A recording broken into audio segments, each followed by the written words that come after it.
I don't tend to have days where we just kind of blanket just write definitions, but we're kind of at the very beginning. We have to understand some basic words and terminology before we can start, doing equations and math and all that. We don't know what the kind of the meaning are of that.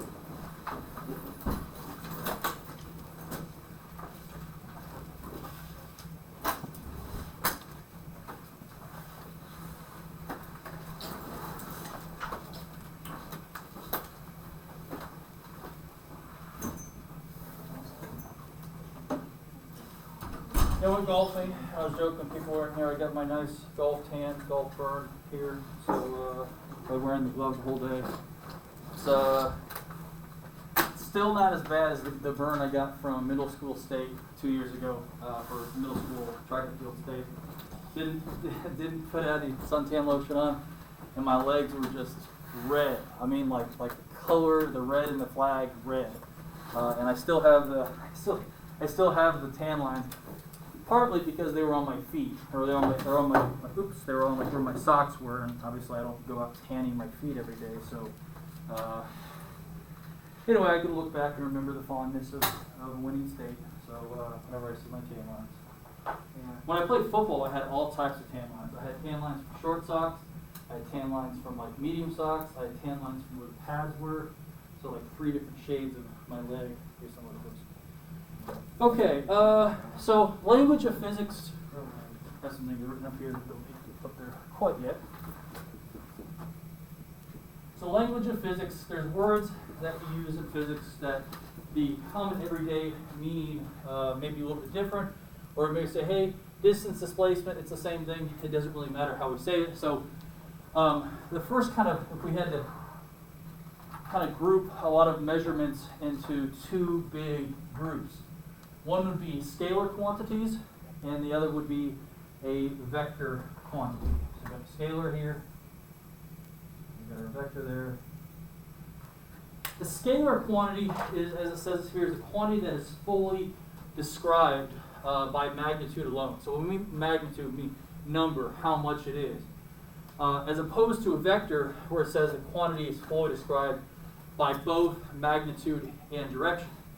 What I mean with the scalar here, magnitude alone, is that if I add a direction to a scalar, it doesn't give it any more information. For example, mass. If I said 100 kilograms left, like, hey, the mass of this book is 10 kilograms down, or 10 kilograms up, or 10 kilograms east, it doesn't add anything to it because it doesn't have a direction to it.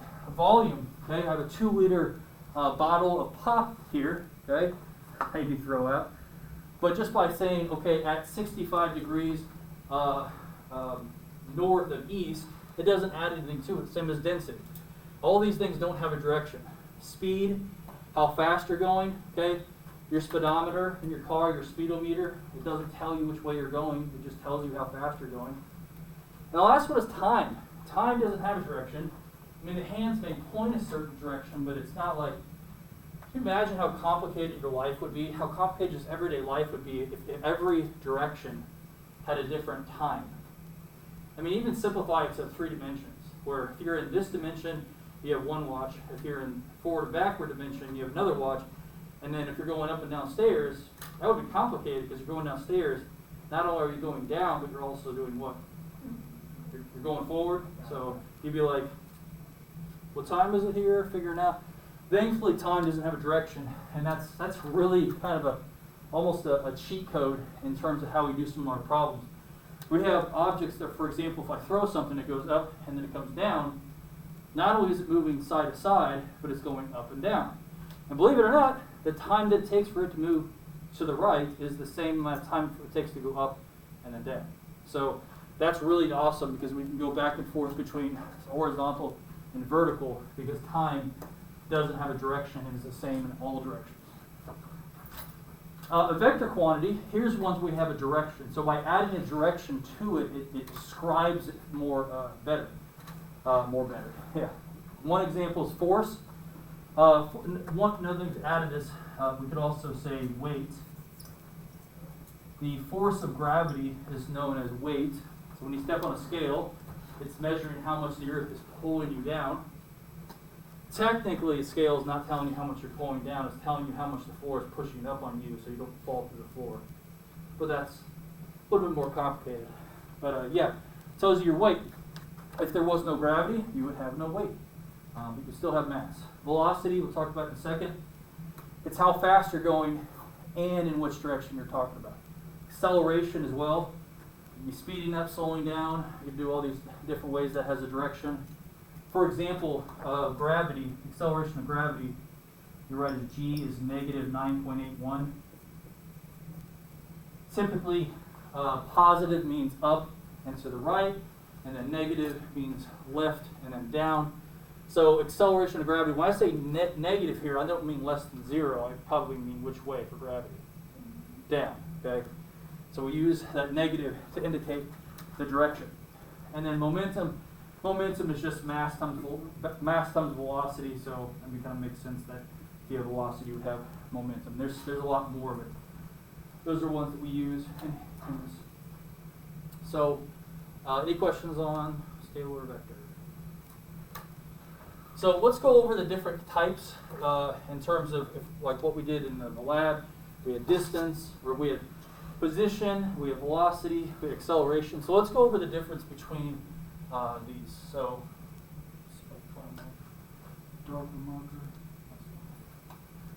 distance. Make sure we're using the same words for each class. Is how much ground, doesn't actually have to be ground, but how much ground an object moves or covers.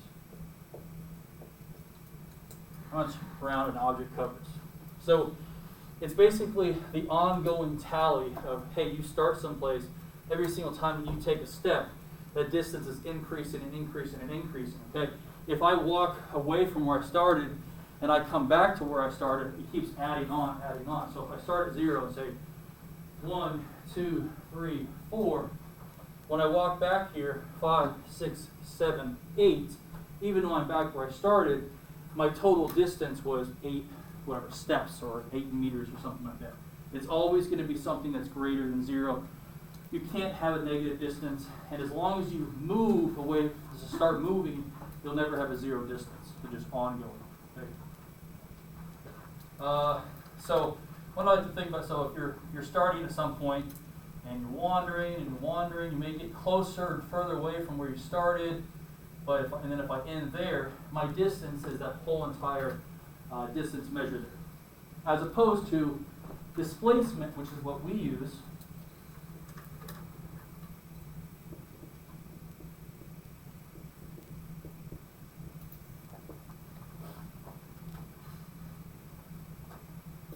This is how far from where you started. Not the ongoing tally of how much you've moved, like distance. This is at any moment in time, it's a straight line from where you started to where you are here. So if I have the same kind of meandering, path that I'm taking here or something like that, and I stop there, how would I measure my displacement if I just wanted to know how far I was from where I started? What could I do? Straight between. Just a straight line. That right there, that is the displacement. You could kind of imagine, as I'm moving around here, not only is the displacement area getting longer and shorter, it's also changing its direction. So, for example, here, this displacement right there, that would be, when we express angles, we express it according to the unit circle in terms of 0, 90, 180, and 270. So this might be something around, 250 degrees. This might be something maybe in the 300s in the fourth quadrant. So I'm measuring that. When I think about a track and field, okay, one time around the track is how many meters? 400 meters. So if we start here, well, not only is this the start line, it's also the what line? It's also the finish line, assuming that you're running the whole lap. So your distance that you cover is going to be 400 meters if you go around one time. But your displacement, as long as you're coming back to the exact point where you started, your displacement would be what? It would come back to be 0.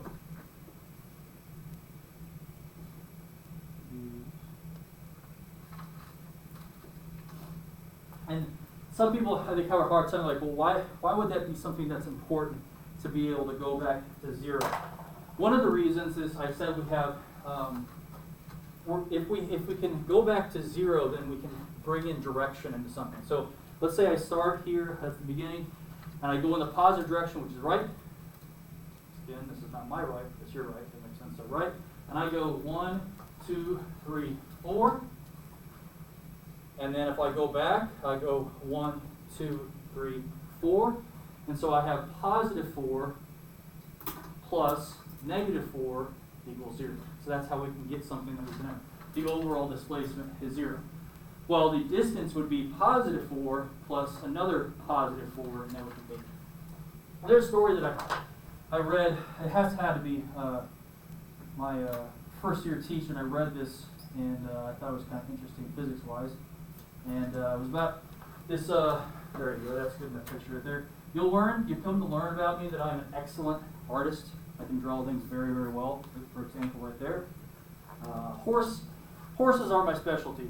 It's a joke because I know what a horse looks like. But if I had to draw a horse, it doesn't look like a horse.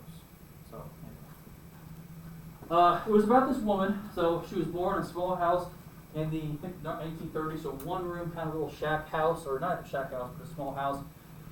She grew up, she went to school, she got a job, she got her doctorate, she became an author, and flew all around the world, thousands of miles.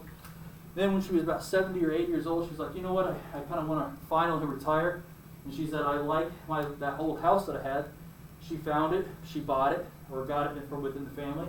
She lived, I don't know, so many years later, and then ended up passing away in the same exact room where she was born. She was born in the same house. So although her distance is thousands of miles, countless miles, her displacement over her whole life is what? 0. And actually, how you think about it, I mean, you guys are in the same seats where you were before. Every single day that you come back and you sit in that same seat, you're sort of restarting the counter. Your displacement is 0 every single time you come back. No matter what you do during the day, your displacement always comes back to 0 here. Okay. Also, let's write some other things. What we're going to use. Trying to get. I don't know, my colors seem to be working very well. Kind of works. Okay. For distance, we're actually going to be using displacement. Okay, that's what our go-to.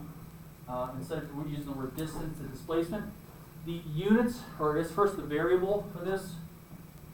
I mean, the symbol we're going to be using for this, it's either going to be an x or it's going to be a y, lowercase x or y. The reason we use x or y is because they represent the dimension that we're moving in. If we're moving x, it's usually the horizontal, y is usually the vertical, and if we were ever doing 3 dimensions, which we're not in this class, z would be the kind of forward backwards. And the units are meter, m for meter, being part of the SI units. One thing that was kind of difficult when I went and studied engineering is that I, for a couple of years, they took physics, 2 years of physics in high school, is that we had to be in meters and SI units, and I get to engineering and they want to do everything in English units. Basically you have you have feet, you have foots. You have foot, you have pounds. So instead of like joules and Newton meters, you had like foot pounds, and it got really, really weird because you've been trained a certain way to not use feet, not use pounds.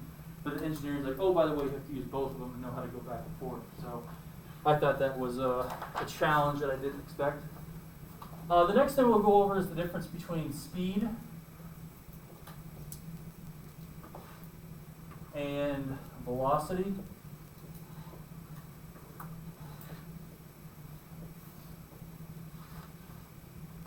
So speed is just how fast object is moving. I brought up, you have a speedometer in your car, you have a speedometer in your car.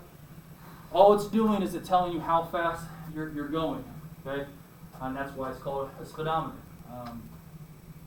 For example, if we wanted to say the speed was 20 miles per hour, or 20 meters per second, or whatever, it doesn't have any kind of direction. If somebody was talking to you, let's say through a radio set, and you were describing, you were looking at your speedometer right there, and you said 20 miles per hour, is that person going to have any idea which way you're going? No. And that's okay with us. I think the reason we don't have that, I think technology didn't make it easy for us to know. I think a lot of cars now, if they have some kind of GPS ability, in some way they're kind of telling you which way you're going. I remember the car I had when I was in high school was a hand-me-down from my grandparents, and it had like a compass, like an old compass and a return, almost like a ship's compass, so I could know which way I was going. So let's also look at this in terms of, we'll do this in a second. So velocity, if we think about speed is a scalar, just the quantity, the magnitude of how fast you're moving, but a vector, like velocity and displacement, it has to be not only how fast, but also what? Yes, and in which direction? So if we had not a speedometer in a car, I like to imagine that we would have a velocimeter or a velociraptor, as I call it. Okay? It would tell us not only the speed that we were traveling, but it would somehow indicate the direction. I mean, that's not so far-fetched. I mean, probably about 20 years ago, it'd be far-fetched. You could certainly have something and say, hey, you're going east, here you're going. But you could also be too specific, and you wouldn't really want to know. Oh, you have to figure out which way is 0 degrees if you use angle. So here, with a velocity, let's say that I said negative 30 meters per second. Once again, does that mean that I somehow found a way to go slower than 0? No, it means that I'm going a certain direction. I'm going in the negative direction. So negative either means down or to the left. And if this was a car, likely this would be going to the left. It's also why it's really important that we make sure we know which direction we're talking about. You know, if we have an object that's moving. If I have let's say I have a raindrop that's moving at negative 30 meters per second. Likely that means what? Down or left? Down, unless it's like a hurricane moving that way. But if it's a car, you know, hopefully a car is not plummeting, you know, downward at 30 meters per second. So this means 30 meters per second left, or 30 meters per second down. That's what it's indicating. Same thing as a positive. If I just said positive 20 meters per second, that would either mean up or that would mean to the right. One little kind of thought problem here is that we have speed limit signs that are all over our roads, all over our highways. But let's say that somebody, they put 55 miles per hour, and they're like, you know what, screw Mr. Dahlstrom, I didn't like physics anyway. Speed, velocity, what's the difference? What's the difference at all? And they're making thousands of these for all over Indiana, and they're like, speed and velocity, it's the same, right? It's the exact same thing. And they end up printing all of them, and they say this is a velocity limit sign. Now remember what velocity is telling you. It's not only telling you how fast you're going, but it's also telling you which direction. You could maybe, if you were a savvy lawyer, argue that if you got speeding, that let's say you're going due east on 465 highway, and you saw a sign that didn't say speed limit, it says velocity limit sign. I could assume that as long as I'm going exactly due east when I saw that sign, that yes, my speed is 55 miles per hour in that direction. But I could also argue what? That if I'm not going exactly due east, there's no speed limit.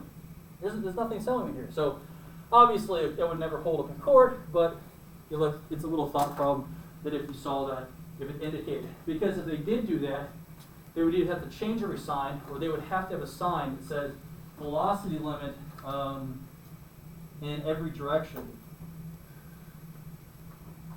They would have to go out there with some sticker and like post it on all of them and say like that. Because you have a few physics teachers that would be trying to trick the system there. It reminds me of the thought problem here. There's this poster over here that says, No officer, I don't know how fast I was going, but I know exactly where I am, and that's Werner Heisenberg. Werner Heisenberg had the uncertainty principle for chemistry. It's the reason why, if you had to describe an atom where the electrons are, you don't really know where they're at, but you kind of have a general idea where they are. So the Heisenberg uncertainty principle says you can't know where a particle is and how fast it's moving at the same time. So he gets pulled over, and they ask, do you know how fast you're going? He's like, it's impossible for me to know how fast I was going and in the same place. What a great joke. You can see me smiling, and I'm brimming here. So you could argue, though, if you got pulled over and you were speeding and you went to court and the officer's like, right here, I pulled him over right here, this is where he was speeding, that due to the uncertainty principle, there's no way he could know exactly how fast you were going if he knew exactly right where you were. There's that meme of the guy going like this. Yeah. Could hold up in court, probably not. Or it would be like, hey, we understand you found the one loophole in history. We're going to let you go this one time, but it'll never happen again. So, okay. Last thing we're talking about here is acceleration. Oh, there's the dark marker. Simple pleasures. You write for a living, like having markers that are dark. Acceleration. So go back here. If velocity in some ways, yes, it's how fast in which direction. If it's also the rate of change of displacement, basically the change in position is velocity, and acceleration is the change in velocity. So it's the rate of change of object's velocity.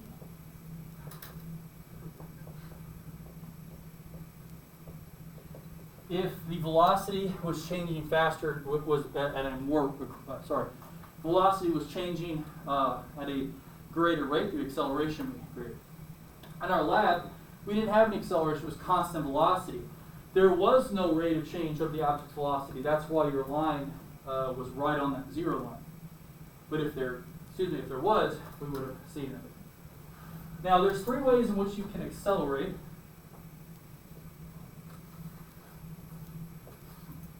And people usually feel an acceleration. They can feel the acceleration because they may, let's say if we're all in a huge school bus and I'm the driver here, okay? And we were at a stoplight and you guys are just sitting comfortable and I suddenly slam on the gas and I start going really fast. Show me how your body might react to doing that. Okay, I'm going really fast. Yeah, you feel like you're going back. Okay, you feel like that. So whenever you have that sensation, you feel like your body is moving. Newton's second law says that if you are accelerating, there must be a force present. And if there's a force present, there must be an acceleration. One way that you feel that, is, even in a car, is you can speed up. Or you can increase the rate of change of object velocity, which we call speed up. And what would happen to your body if something suddenly ran in front of me and I had to hit the brakes? Our body's still going. Yeah. You feel like you're going. I'm saying you feel like you're going forward, because in reality you're just trying to go the same speed, but the object that you're in is slowing down. We'll get all to that later. But if it's changing the rate of the velocity and making it less, you're slowing down. Now, you may look at this and say, well, okay, I can only go faster or go slower. I mean, how is there any other way that I can speed up? Question? Yeah, you can change direction. Because basically there's two ways of this. Speed up, slow down, but you could also technically be going constant 20 miles per hour doing donuts in the parking lot. And even though your speed isn't changing, you're constantly turning, which means you're changing direction. So you're changing direction. And you maybe say, well, that doesn't seem like it's like the other ones. Well, let's say your friend is driving you and they're erratic and they're going back and forth. Your body's this way, your body's this way, your body's this way. You feel all those types of accelerations in them. So speed up, slow down, change direction. Like I said, the change in change in velocity is acceleration. We can increase it, we can decrease it, or we can go the same speed and change direction. One other thing I talked about with the first period is that I know we're not close to driving in slippery conditions. Well, maybe if it rained today, but if you're ever Mr. Dahlstrom's driving tips for driving on very slippery ice or snow is that I say try to limit the number of accelerations that are going on. I mean, if we were to accelerate really, really fast with our tires going forward, what do you think might happen to our tires? We can't grade. Yeah, they're going to slip, okay? Same thing if you're driving along, you slam on the brakes, okay? There's not enough friction there between it and you start slipping. And then, you know, this one, changing direction so much, I mean, there's literally a sport called drifting, which is what they're trying to do here. But if you're trying to turn, or let's say that you're driving and you're trying to turn, you want to try to limit the number of these you have. So let's say that you're at a stop sign, you have to turn right. Clearly you have to speed up and you have to change direction. But if you could try to take that curve where you're not speeding up really fast, you're going slow out of there, or even technically according to this, if you're going to go, if you're going to say you're going about 10 miles per hour and you're going to turn right and it's really slippery, it's safer in some ways to not brake and then turn at the same time. Because if you're braking, you're losing traction, but if you're turning, you're also accelerating and losing traction as well. So I'm not saying if you're going 50 that if you see a turn, you should just say, hey, you told us not to slow down, and then you're doing drifting or something around there. Just kind of think about that. I always think about this also. Why? Because I can, because I do. That think about it. If you're driving in dangerous conditions, a lot of times people will brake suddenly. You know, they're like, oh, it's dangerous. I should brake suddenly. And if you think about it, if you're going in a straight line and you're not changing your speed, are you accelerating? Okay? If you're going in a perfectly straight line and you're not speeding up or slowing down, you're not accelerating. Which means that there's no extra danger of losing grip. So sometimes if you're trying to slow down, let's say there's somebody in front of you, you slow down, you don't want to slam on your brakes, you want to almost just like go, slow down as slow as possible. Some of those are kind of obvious, but when I'm definitely driving in really dangerous conditions, I kind of think about that. Even to the sake of where my apartment is.